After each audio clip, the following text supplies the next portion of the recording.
കടലേപ്പുറി അನ್ಸುತ್ತೆ. ಅಂದ ಕಾಲத்தில் Annapurna food ಪ್ರಾಡಕ್ಟ್ಸಿನ MD ಇವತ್ತು road ಸೈಡಲ್ಲಿ ಮಸಾಲೆ ಪುಡಿ ಮಾರೋಗತ್ತೆ. ಲಕ್ಷಾಂತರ ರೂಪಾಯಿ ಟರ್ನ್ ಓವರ್ ಮಾಡಿದ್ವಿ. ಇವತ್ತು ಸಿಂಗಲ್ ಪ್ಯಾಕೆಟ್ ಮಾರಕ್ಕೆ ಓಡಾಡ್ತಾ ಇದೆ. ನಿನಗೆ ಇಂಥ ಸ್ಥಿತಿ ಬರಬಾರ್ದಾಗಿತ್ತು ಕಣೋ, ನನ್ನ ಮುದ್ದಿನ ಅನ್ನಪೂರ್ಣಮ್ಮನ ಮೊಮ್ಮಗನೇ. ಸಭ್ಯತೆನೇ ಇಲ್ವಲ್ರಿ ನಿಮ್ಗೆ?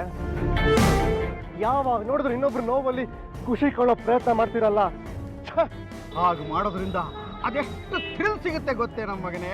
ಥ್ರಿಲ್ ಅಲ್ಲ ರೀ ಅದು, ನಿಮ್ಮ ಸ್ಯಾಡಿಸ್ಟ್ ಬುದ್ಧಿ. ಸ್ಯಾಡೋ ಮ್ಯಾಡೋ. ಆದ್ರೆ ನಿನ್ನಿ ದ್ರಾಬೆ ಮುಖ ನೋಡಿದ್ರೆ ಪಾಪ ನಿನ್ ಬಗ್ಗೆ ನಿನಗೆ ಹೋಪ್ ಇಲ್ವೇನೋ ಅನ್ಸುತ್ತಪ್ಪ ನನಗೆ. ಅವ್ರಿಗೆ ಹೋಪ್ಲ? ನೀವು ನಮ್ಮ ಆಸ್ತಿ ಅಂತಸ್ತನ್ನ ಕಿತ್ಕೊಂಡಿರ್ಬೋದು, ಆದ್ರೆ ನಮ್ಮ ಸಾಮರ್ಥ್ಯ ಇನ್ನೂ ನಮ್ಮಲ್ಲೇ ಇದೆ. ನಿಮ್ಮ ಥರ ತಂತ್ರ ವಂಚನೆ ಗೊತ್ತಿಲ್ಲದೆ ಇರ್ಬೋದು, ಆದರೆ ಸಾಧಿಸೋದಕ್ಕೆ ಛಲ ಇದೆ. ಅಷ್ಟು ಸಾಕ್ರಿ ಬದುಕೋದಕ್ಕೆ. ಹೋಗ್ರಿ, ಇನ್ನೂ ಕಮ್ಮಿ ಆಗಿಲ್ಲ ನಿನಗೆ. ಸ್ವಾಭಿಮಾನ ಅಂದ್ರೆ ಏನು ಅಂತ ಗೊತ್ತಿಲ್ಲದಿರೋ ನಿನ್ನಂಥವ್ರಿಗೆ ನನ್ನ ನಡವಳಿಕೆ ನೋಡಿ ಪೊಗರು ಅನ್ಸೋದ್ರಲ್ಲಿ ಆಶ್ಚರ್ಯ ಪಡುವಂಥದ್ದೇನೂ ಇಲ್ಲ. ನಿನ್ನ ಅಮ್ಮಂದ್ರೆಲ್ಲ ದಿಕ್ಕಾಪಾಲಾದ್ರೂ ನಿನಗಿನ್ನೂ ಬುದ್ಧಿ ಬಂದಿಲ್ವಲ್ಲೋ.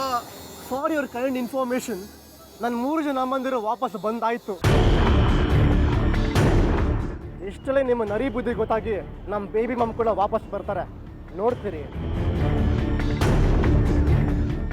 ನನ್ನ ಅಮ್ಮಂದಿರ ನನ್ನ ಶಕ್ತಿ, ಅವ್ರು ನನ್ನ ಜೊತೆಗಿದ್ಮೇಲೆ ನನಗೆಲ್ಲಿದೆ ಸೋಲು. ಹಂತವಾಗಿ ನಿಮ್ಮನ್ನ ಮುಳುಗಿಸ್ತೀನಿ, ಹಂತವಾಗಿ ನಾನು ಗೆಲ್ತೀನಿ ರೀ. ಆ್ಯಕ್ಚುಲಿ ನಾನು ನಿಮಗೆ ಥ್ಯಾಂಕ್ಸ್ ಹೇಳಬೇಕು. ಇವತ್ತು ವ್ಯಾಪಾರ ಚೆನ್ನಾಗಿ ಆಗಲಿಲ್ವಲ್ಲ ಅಂತ ತುಂಬ ಡಲ್ ಆಗಿದೆ. ಇದೇ ಥರ ಆದರೆ ಹೇಗಪ್ಪ ನಾನು ಹೊಸ ಕಂಪನಿ ಕಟ್ಟೋದು?